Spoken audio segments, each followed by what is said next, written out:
अब एक और खास मेहमान हमारे साथ मौजूद हैं। एडीएफ फूड पहली तिमाही में कंपनी के शानदार नतीजे आए हैं। आय 16% और मुनाफा करीब दोगुना हुआ है। EBITDA ग्रोथ भी 3 गुना से ज़्यादा हो रही है। मार्जिन भी करीब 2% से बढ़ के 6.5% हुए हैं।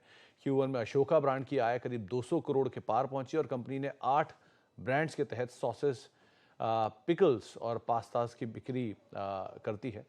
आगे बातचीत करते हैं कंपनी के नंबर्स को लेकर। हमारे साथ बातचीत करने के लिए कंपनी के CFO शार्दुल दोशी सर मौजूद भी हैं।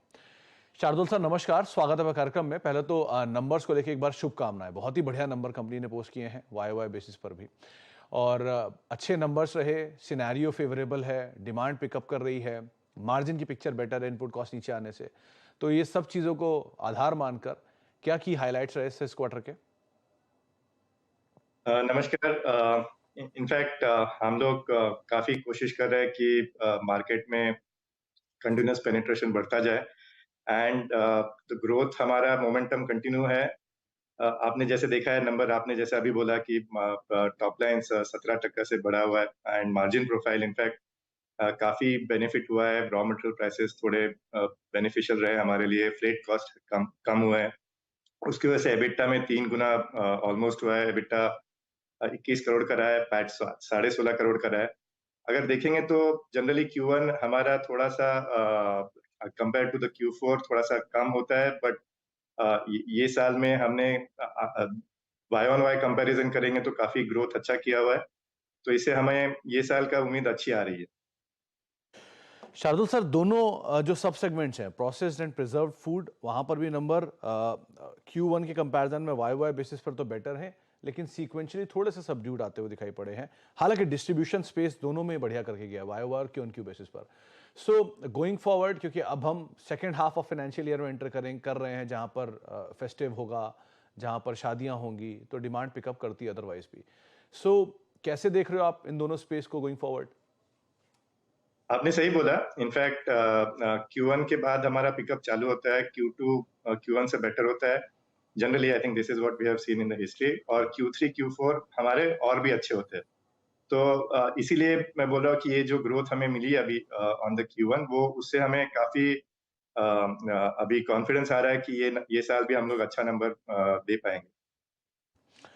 स्टिल Q1Q बेसिस पर सर इनपुट कॉस्ट थोड़ी सी हायर साइड पर आई है। शार्दुल सर, क्या अभी भी कॉस्ट का जो एस्केलेशन है, क्योंकि वाई बेसिस पे तो एक लो बेस का भी इफेक्ट है, तो Q1Q बेसिस पे जो कॉस्ट का एस्केलेशन है वो अभी भी हायर साइड पे प्रिवेल कर रहा है क्या, या यही नॉर्मल है, या अब यहाँ से थोड़ा और ईज आउट होगी सिचुएशन गोइंग फॉरवर्ड?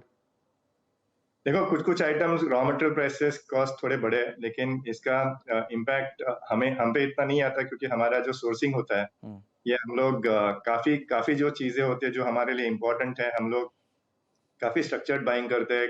कुछ कुछ चीजें एनुअल करते हैं, सीजनल करते हैं, क्वालिटी मेंटेन करने के लिए ये बहुत इंपॉर्टेंट है हमारे लिए। तो इम्पैक्ट तो आता है रॉ मटेरियल प्राइसेस का, बट इतना नहीं आएगा। That is what we feel. In fact अभी अगर देखेंगे इस साल में थोड़ा सा इनफैक्ट कम ही हुआ है। हमारे ग्रॉस मार्जिन भी एक्चुअली बेटर है compare to the Y on Y performance. Okay. और अशोका ब्रांड के तहत आपने कुछ नए प्रोडक्ट्स भी लॉन्च किए हैं। इसमें फ्रोजन करीज हैं और प्योर बटर घी को आपने लॉन्च किया है। इनका परफॉर्मेंस, क्योंकि अशोका पहले कंपैरिजन में बढ़िया परफॉर्म करके गया वाई बेसिस पर, तो ये नए प्रोडक्ट्स का जो इम्पैक्ट है ये भी आना शुरू हो गया है, या ये हम सेकेंड हाफ में और बेटर करता हुआ देखेंगे? इसका परफॉर्मेंस, इसका इम्पैक्ट अपने हमें अब अगले क्वार्टर्स में मिलेगा। लेकिन अशोका एक्चुअली बहुत अच्छा कर रहा है। जैसे कि लास्ट ईयर तक, लास्ट 2 साल में ये 35% पे ग्रो हुआ है। इवन Q1 में ये अपवर्ड्स ऑफ 40% से ग्रो हुआ है। तो Ashoka actually is growing really in a big way in the export market. और ये एक्सपोर्ट मार्केट की आपने जिक्र उठाया ही है, तो शार्दुल सर कैसा कर रहे हैं एक्सपोर्ट मार्केट्स? वन, क्योंकि आप प्रोमिनेंट कंट्रीज में हैं, 55+ कंट्रीज के अंदर कामकाज करते हैं। सो US मार्केट्स और बाकी एरियाज, वहां पर कैसी परफॉर्मेंस है? कौन सा ऐसा एरिया है जो आपको लगता है कि सेकेंड हाफ में और बेटर कर सकता है? देखो, इंडियन डायस्पोरा तो बढ़ते ही जा रहा है मार्केट में। सो और उनका अशोका, हमारा जो प्रोडक्ट, ये ब्रांड है, ये इंडियन डायस्पोरा को टारगेट करता है। तो ये ग्रोथ मोमेंटम जो हमको अभी मिल रही है, और जो हम लोग नए नए प्रोडक्ट लॉन्च कर रहे हैं, उससे हमें लगता है कि ये मोमेंटम और भी कंटिन्यू रहेगा।